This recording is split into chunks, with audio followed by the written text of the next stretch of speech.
Detroit.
Hello, Brubs. This is, I believe, day 10 of my 100 words for 100 days. No, it's day 11.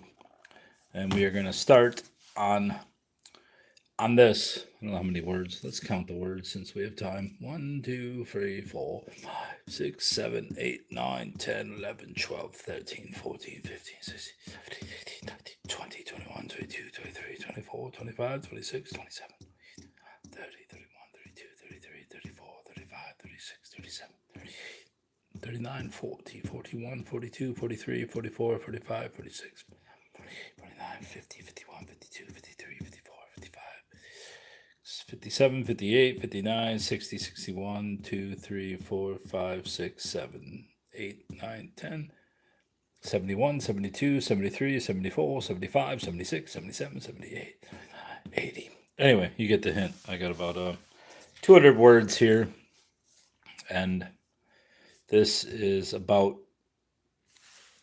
a couple who lived at 2204 Henry Ruff Road. Much of the lore of Henry Ruff Road centers on the area south of Michigan Avenue and north of Van Born.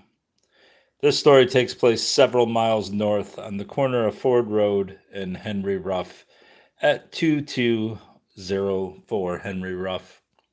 There lived Helen and Sam Platukas, a Lithuanian and Russian immigrant. While the house currently standing at that address is a 1,645 square foot home, the one depicted in a 1927 newspaper article was merely a shack, and living within it, Helen and Sam. A welfare check showed them as wearing rags and near starvation. Their son, Alfred of Detroit, was forced to care for them by the welfare department. Fast forward 5 years, and at the same address on Henry Ruff, where police chief of Garden City, Michigan, Arthur Nagel, encountered Sam at Ford, and obviously I'm type like shit, and Henry Ruff in a drunken state with blood on his hands and clothing. Also found was a coiled rope and razor. Later, Platukas' son found Helen in bed with a crude cross formed by sticks on her forehead. Nagel. What's Nagel mean to you? That's just a name. Is that some foreign word with a double entendre here? I said Nagel, not Nagel. What's Nagel mean? Anyway, later Platukas' son found Helen in bed with a crude cross formed by sticks on her forehead. Obviously, she was dead. Alfred reported the incident to police and said that his father regularly beat his mother. Each time he did so, he carved a cross on the front door, leading police to believe that he might have been involved with a cult. The final verdict was blunt force trauma to the head, despite cuts to both the throat and face of Mrs. Platukas. Sam died in Jackson Prison in 1942 at the age of 84. Helen is buried in Holy Cross Cemetery in Detroit. And we can take a look at some of these articles. There's one of them. Son forced to keep his aged parents. Son forced to keep his aged parents. Old folks found starving after signing over property. Oh, I see. So they signed over the property to this piece of shit, Alfred, who was living in Detroit. And he, well, I know they had, yeah, there it is, 60,000. Let me read it. Alfred Platukas, and they fuck up his name every time. Platukas, 3399 Tillman Avenue in Detroit, must take his aged mother into his home and pay the Wayne County auditors regular sums of money for the support of his 77-year-old father. What do you got? Hey, it's Michael Jackson. You're back, buddy. Regular sums, for the support of his 77-year-old father, who in September 1925 gave him $60,000 by a property assignment if he would avoid court charges. Wait a minute. Of his 77-year-old father, who in September 1925 gave him $60,000 by a property assignment if he would avoid court charges. John D. Watts, assistant prosecutor, decided today. The father, Samuel Platukas, and the mother were found starving in a small shack at Ford and Henry Ruff Roads by Wayne Town. They were without food, had only rags to wear, and had lived on raw potatoes for 2 weeks. They said the old man told Watts his son had prevailed on him to sign over all his property, which consisted of the Tillman Avenue home and 2 lots near Inkster. Oh, damn. So he owned a home in Detroit, too. Valued at $60,000 on condition that the son would provide for him during the balance of his life. This, the father said, the son later refused to do. Alfred Platukas was arrested yesterday by Archie C. Fraser, deputy sheriff, and lodged in the county jail. Today he was visited by Watts and agreed to the assistant prosecutor's conditions for his release. Leaving the jail, he sent word to his mother that she might make her home with him and turned over to Watts $300 to go toward the support of his father. He will be required by the Wayne Township supervisors to give his father sums of money at regular intervals. And that was from February 21st, 1927. All right, let's see which one's first. That's the slain one. All right, that's the later one, I believe. Let's see what this one is. This is... I'll just go with this one. Woman, 80, slain. Her death certificate says that she was only 60, so I don't know what. There's him, he's dead. They're both dead, obviously. She was murdered, but it says she was about 60 on this. Helen Platukas, Garden City, Michigan, 2204 Henry Ruff Road. Traumatic cerebral hemorrhage following injuries. Does that say at back to head? Something head and chest. She was a housewife and she was from, oh, there goes that. Come here, fucker. Anyway, husband or woman, 80, slain. Husband is held. Victim is strangled at Garden City.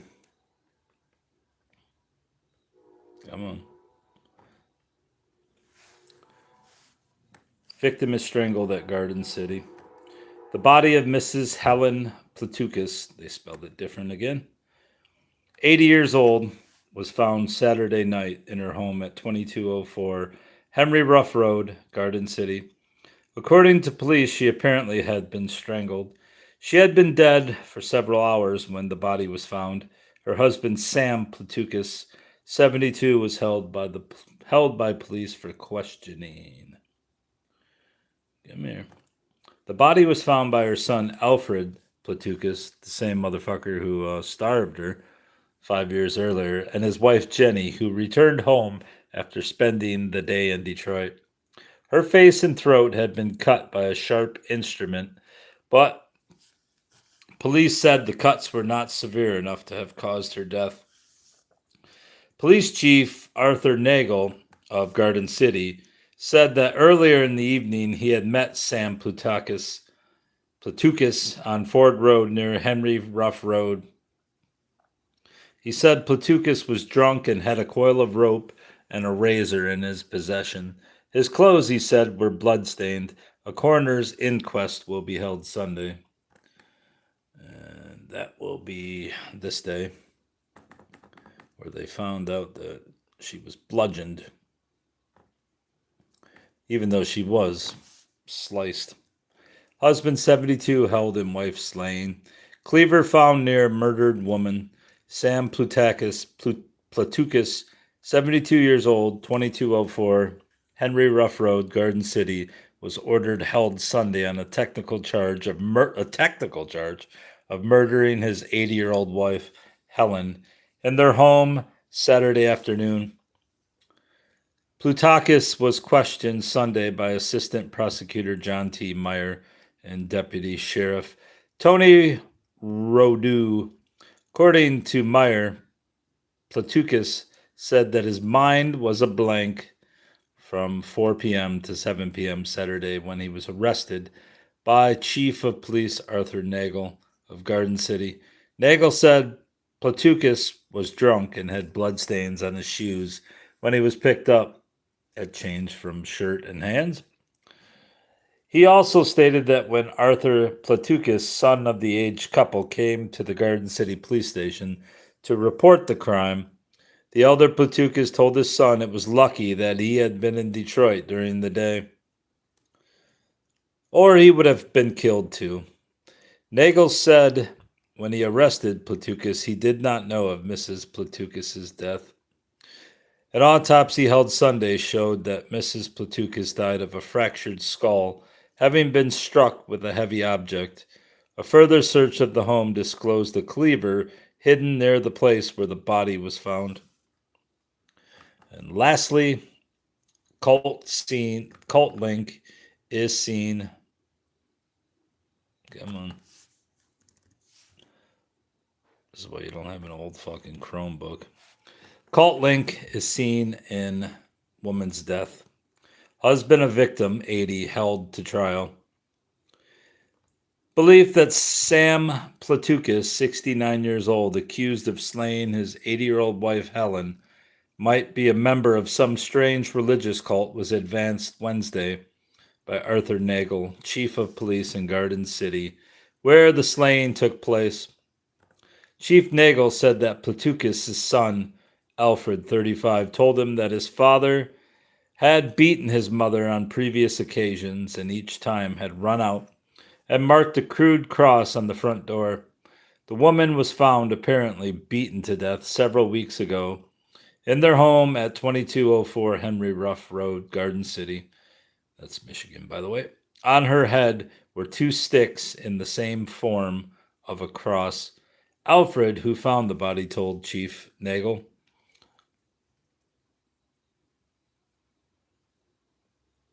Platukas was bound over to circuit court for trial on murder charges following his examination Wednesday before John L. Mokersky, Justice of the Peace in Dearborn Township. He pleaded not guilty to the charges at his arraignment a week ago. And I don't know if Platukas went to a mental institution first but he ended up in Jackson prison. Claims that his stay was only 2 years and 4 months. Come here. Don't, I hate when they do this shit to me. Come here. Come on. There we go. He died of chronic myocarditis. Of course, he was 84 years old. Shows that he was born in Russia, and his parents were both deceased, obviously, since he was 84. And it shows that he was in the prison for 2 years, 6 months, and 17 days. And I think that might be an error, since I think he was in there for 12 years, since the murder occurred in, 42, and he died in, no, the murder was in 32, and he died in 42, so that would be 10 years. Maybe he was only in the state prison for 2 years. Either way, he died there at a rather old age. He was buried in Detroit. No autopsy. Fuck you, you killed people, you're dead. If yes, name country. First papers only. There it is, 2204 and 4th Street in Garden City. City or village, Detroit. So he was sick for the last 2 years of his life. Finally died on December 14th in 1942. We'll see when his wife died. What day it was. Don't remember. November 19th. 1932, so he basically lived 10 years after killing Helen.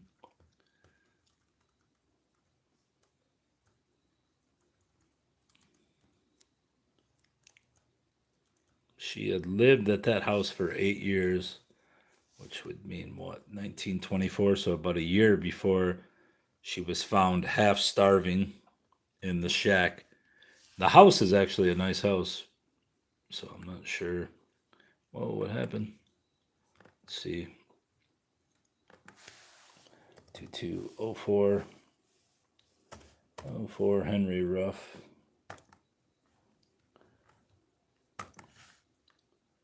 This is a 1,600-foot shack.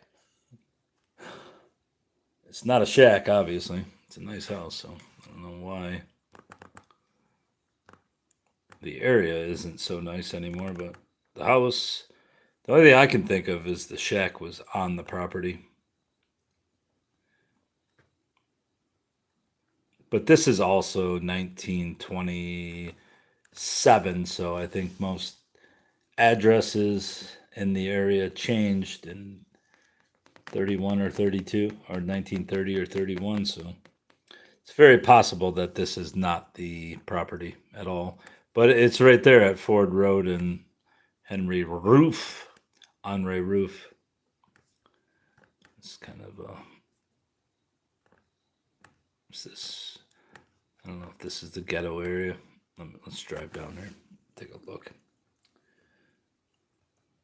No, this still looks like a decently. I think there's an old baseball park over here. Where there was a nasty ass fence that they tore down. No, this is nicer of the neighborhoods over here. Respectable neighborhood. This is still Garden City, so it's a pretty nice area. The hell's that? A McMansion? Man, we built a nice little house on Henry Ruff there, pal. Yeah, so this is still a nice area. Well, there's that.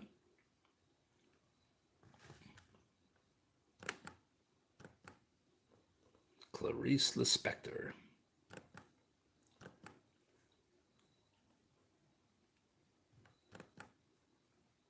Another one of my 5 million blogs, The History of Henry Ruff Road. All right, I think that's going to have to be it.